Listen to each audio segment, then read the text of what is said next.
In this tutorial, we'll be creating these beautiful cherry blossoms in watercolour. The project can be done in a lazy afternoon, so let's get into it.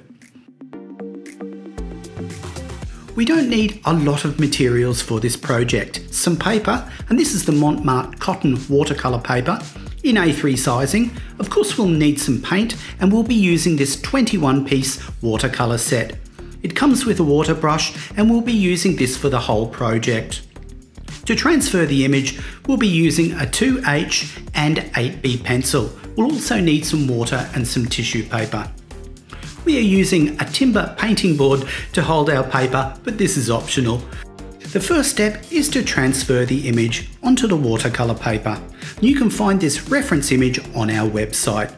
You can shade the backside with an 8B pencil. Flip it over, place it into position and retrace the outline.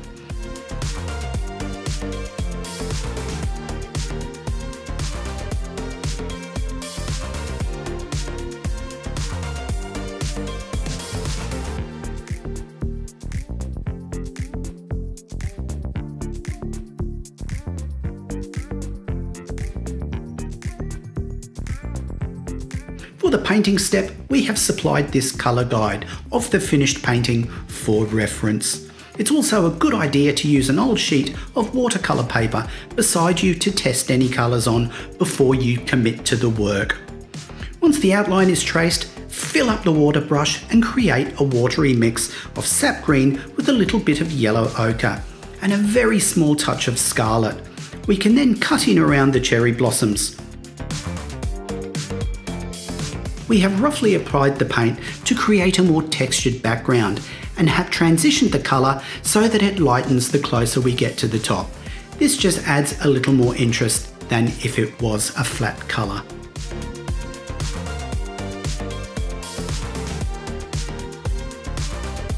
Allow the background to dry, then create a very light pink from scarlet and paint this tone into all of the blossoms. We can use tissue paper to dab colour out on the edge of each petal to further lighten them.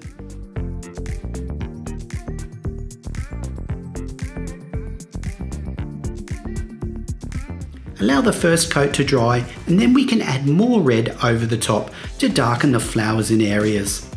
Refer to that colour guide and lay in the colour to the appropriate areas. While the second touch is drying, we can create another red, but slightly darker with the addition of a touch of purple. This colour is mainly applied to the centre of the flowers and blended out to nothing on each petal. We then just work up tones, allowing each layer to dry before laying up the next tone, until we feel happy that the areas in the shadows are dark enough. To create the branch colour, we lay a layer of yellow ochre over it first.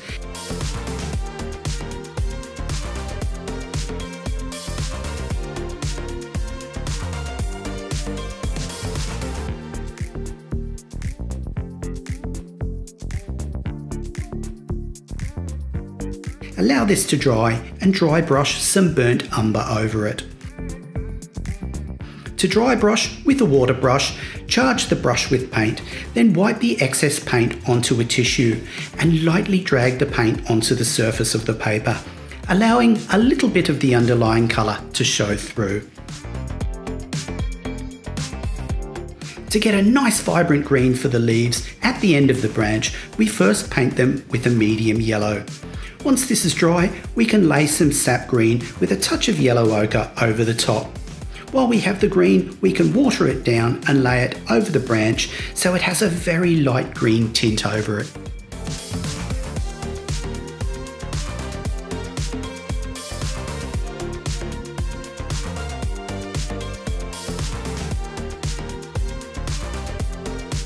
Cherry blossoms have lots of stamen in the centre of each flower.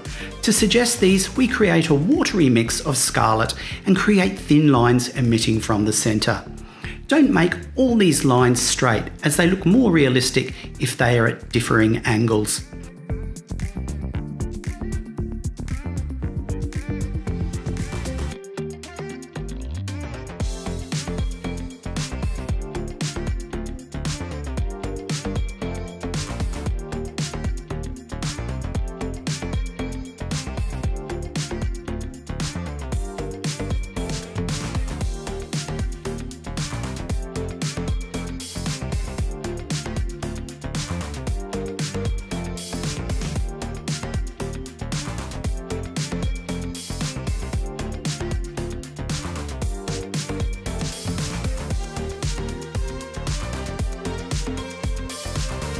We then add some purple to the scarlet mix and lay this into the line closest to the centre of the flower.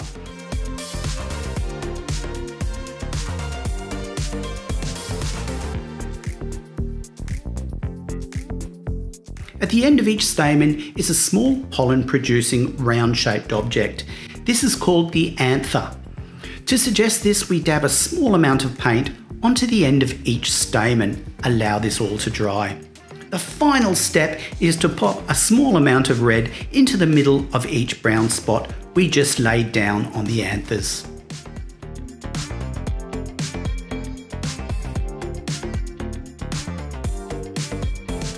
We really hope you enjoyed that little lesson. Watercolours are so relaxing to paint with, so if you haven't tried them, give them a go. I bet you'll love them. While you're here, take a look around the Create section on our website and uncover a whole heap of free stuff, from free projects, handy tips and tricks, and techniques to keep you busy. Otherwise, have fun creating, and we'll see you in the next one.